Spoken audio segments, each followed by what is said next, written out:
Hi, everybody.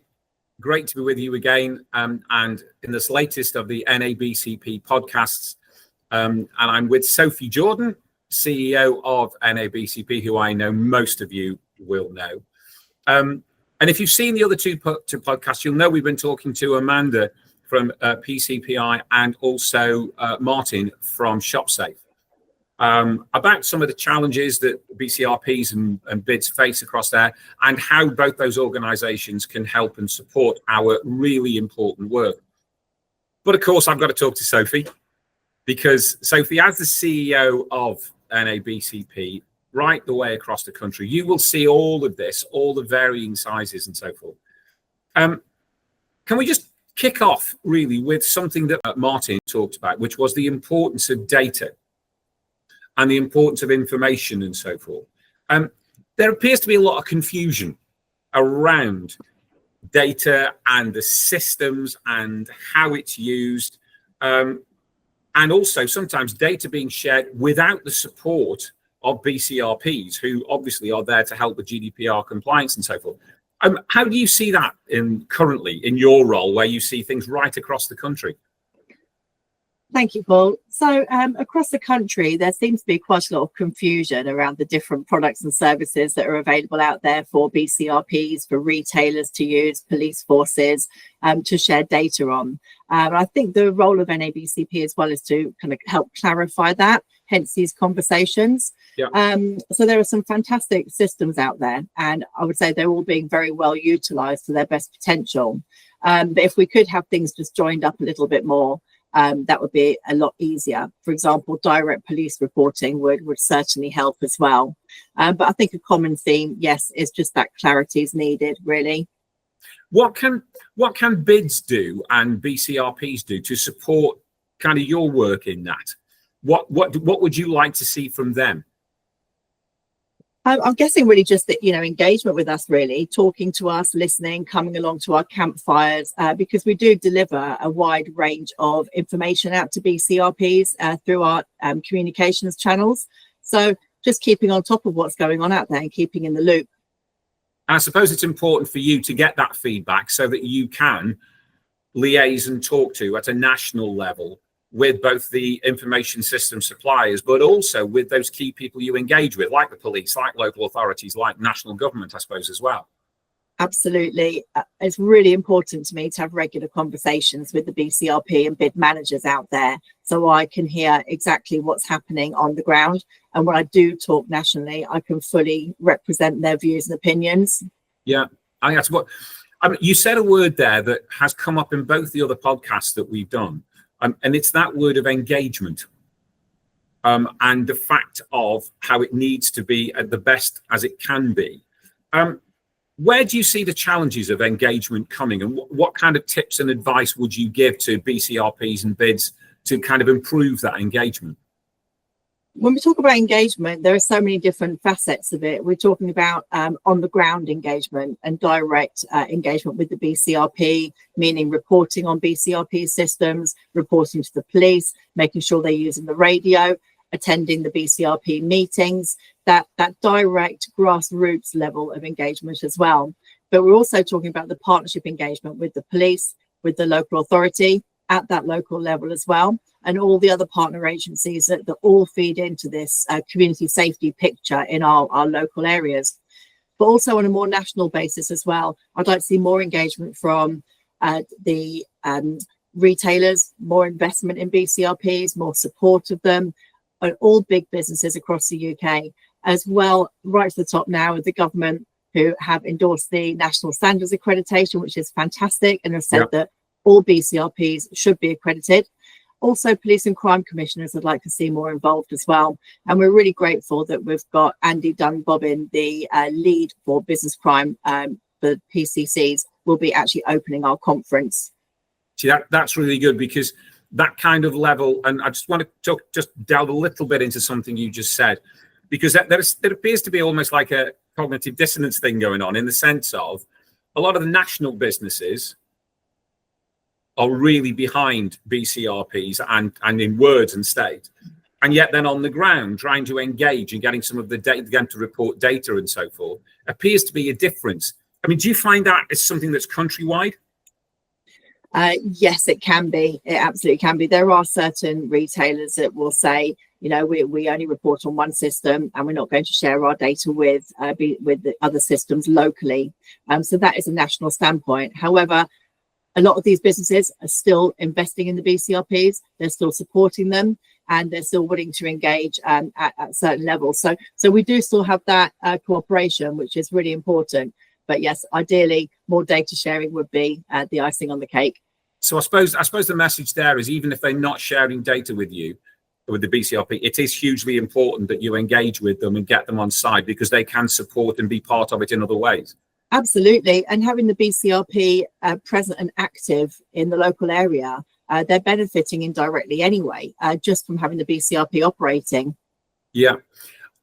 BCRPs have evolved, haven't they? I mean, it's not, if you look at where BCRPs were 10 years ago and to where they are now, and you touched a little bit on it in terms of the huge amount of partnership working that goes on, that they've really evolved to the point where they are now.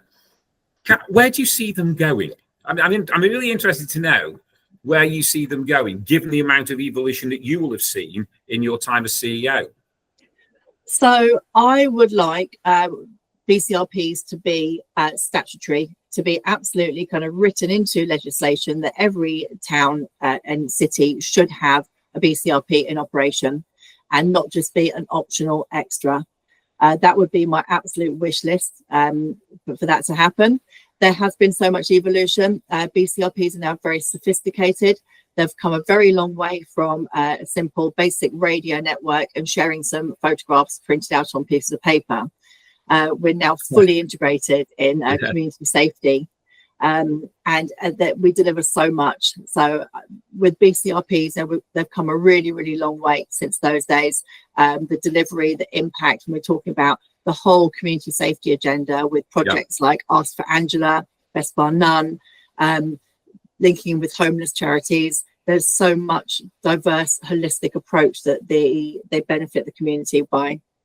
And it was very apparent from talking to Amanda and Martin about the support that's out there for retailers and for businesses generally. Like you've just named a couple there, and Amanda talked about El Savvy as well.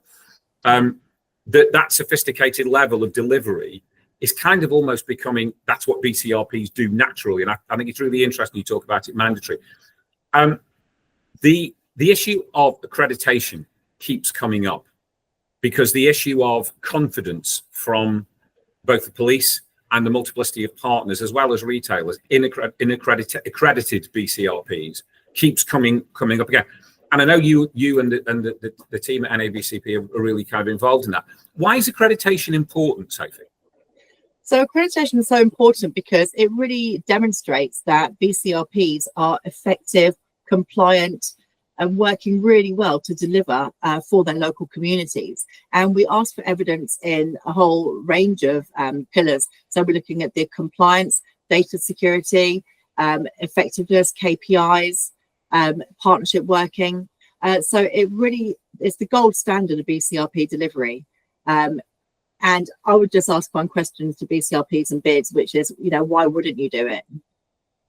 Is it, maybe a leading question here, but I'll change it rather than is it. I'll say, how easy is it to go through? And I don't mean that what you have to provide, but just the process, because sometimes process can put people off. Definitely. So we have reviewed the standards over the last 3 years, and accreditation is actually valid for 3 years now instead of 2 years. Okay. So you don't have to go through it quite so often. I'm not asking anyone to do anything that I haven't done myself. And my own BCRP was accredited recently, and it took me about 6 hours to sit there and work through it and get all the paperwork done, all of the supporting documentation. So that's when you have kind of everything in place, plus a few bits to tweak. So yeah, if everything's all in order, it shouldn't take longer than a day to get that full submission in. There, we do have some newer BCRPs and bids who have come for accreditation, and they do need a little bit more work because it's about evidencing. It's showing that evidence. So if you're not in a position, if your BCRP is quite new, you may need to wait a little bit until you can actually properly evidence what we're asking. But I'm assuming practice. NABCP will help them in that process and walk along through with them just to say, look, you need some more time. These are the kind of evidence bases that you need to build. Yes, absolutely. And we do things like, checking through the policies and just making sure that policies are consistent. So when we're looking at data retention or data processing, making sure that all the policies are consistent on that, and also dip sampling the Intel database to make sure operationally they're actually acting as they are in line with their policies. Sure. Kind of want to just touch a little bit on the work of BCRPs, especially, and why we don't shout about what we do more, because the effect in what is a national issue of antisocial behaviour, retail crime, etc., within our towns and cities, is virtually never out of the press currently. Mm-hmm. And yet it seems to me that the role of BCRPs and their importance kind of doesn't get the same amount of coverage in terms of what brilliant work BCRPs and NABCP does right across the country. What do you think we should be shouting about? What are the kind of things that we should go, hey, look, BCRPs are important because you can see this again from a national perspective, I suppose. These are the quick wins that are happening multiple times a day in every single town and city across the UK. And it's really exciting, when you hear it live and you hear the radio go on and you hear the instant messaging on the secure software app pinging off, and you can hear from when the offence happens, everybody observing, following that person, the police finally getting them and arresting them, and then the outcome of what that might be, whether it's a charge or bail conditions. So it's these little situations that are happening every day that might seem minor and just part of everyday work for a BCRP, but these are the things that we should really be shouting about. We have helped the BCRP. So we did the BCRP Awareness Week, the first ever National Awareness Week back in March. And that gave a voice to BCRPs. A lot of the feedback that I had was saying that it's actually easier than Safer Business Action Week, because we just did the same thing, but just shouted about it and just made the communications a lot better. So, yeah, I would say that the quick wins. Also, I worry that BCRP crime managers are concerned that if they go public on an incident that's happened, they might jeopardise an investigation. But if we remain very vague and quite anonymous about the information that we're giving in terms of the offender and the business involved, then surely we can safely get those news stories out there. And I think, unless I'm wrong here, it would strike me that accreditation would help that, because you would have a set of policies and understanding how not to jeopardize investigations or contravene GDPR. And again, I suppose, good engagement with the police force, with the local authorities or whatever. So you're working in partnership, would minimize that risk. Because if you're talking and sharing together, then that, I suppose, is a way in which you can potentially obviate that. Yes, absolutely. And it's not just BCRPs that aren't so good about communicating. It's also police sometimes as well. They do the work, they get the results, and, they should be better at putting stuff in the newspapers as well. And I think, one of the interesting things I think is all this builds confidence as well, because if both the general public or businesses or whatever can see that from the moment it's reported through to a result at the end, it's kind of on all of us, responsibility wise, to make sure that people understand that things are happening and that good work is being done, so that it potentially deters crime in the future, but also it gives the community a degree of confidence that things are happening. And that's where this whole feedback loop that's provided by the BCRPs is so invaluable, because people are actually hearing the outcome of what's happened with the offences. And even if you're not the victim, you're still hearing about the outcome that happened for your neighbour. So it makes people more motivated and more engaged and more wanting to report, because they're seeing the actual outcomes that are happening. So kind of to wrap this up, the conference is coming up in October, which 2 years ago was fantastic. It was a great conference, and there was some really, really thought-provoking presentations and moments there. Just give us a bit of a hint as to what we can expect from this year's conference in terms of, I don't know, themes, or a bit of a snippet that might say, oh, I fancy going to that. Well, we're really pleased that you're hosting again, Paul. So thank you for making yourself available. We've got a fantastic array of exhibitors, the leading companies providing solutions for BCRPs. We're going to be talking about the accreditation. We have got a police and crime commissioner doing the opening address as well. And we've also invited some key retailers and business leads as well to actually come and talk and, network with the crowd, with the BCRP managers, and have those direct conversations. We've got some breakout sessions as well. So we will be having 4 breakout sessions, some addressing retail crime and others focused on the nighttime economy. So we're really making sure that all business sectors are included and represented. So if people come, they're not going to be able to have some really kind of high level input in terms of what's going on nationally and strategically, but also they'll be able to talk to some of those key players to ask them questions, get some of their concerns raised or whatever it would be, whether it's Q&As or in the breakout sessions. Yes, absolutely. That face-to-face networking and engagement, which is, what these events are all about, really.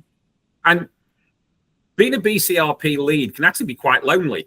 Even though it's loads and loads of partnership, you can sometimes feel that you're kind of pushing water uphill sometimes. So it's good to be able to get together and share that experience and realize that the BCRP network that you guys engender and kind of foster is very strong, and people will share with each other best practice, hints and tips, etc. Absolutely. And that's where we really hope to come in, is to pull the BCRP crime managers together. Like you say, it can be a lonely job. Often we work in a police station or a local authority, but we don't work for the police or the council. We talk to the businesses, but we don't work for them. So, we're kind of in this no man's land in between all these different partners, but we do have a support network, and we do want to get everybody together at our conference, at the campfire, and of course, making those connections to share best practice amongst each other. So we'll finish with a couple of questions. The one word answer, which we've done with the other 2 podcasts. So is it going to be worthwhile people coming to the NABCP conference in October? Absolutely. And the final thing, leave us with one challenge. What would you want the BCRPs to think about or do that's maybe slightly different, or that actually would you think would make one of those small tangible wins within what they do on a day in, day out basis? Communication. Shout about your work or let me know about it, and I'll shout about it for you. Sophie, the NABCP website where people can go and look at our kind of give us that web address. NABCP.com. Brilliant. Thank you so much, and I hope you've enjoyed the podcast, and hopefully I will see you, and Sophie and I will see you in October for the conference. Thanks ever so much. Thank you, Paul.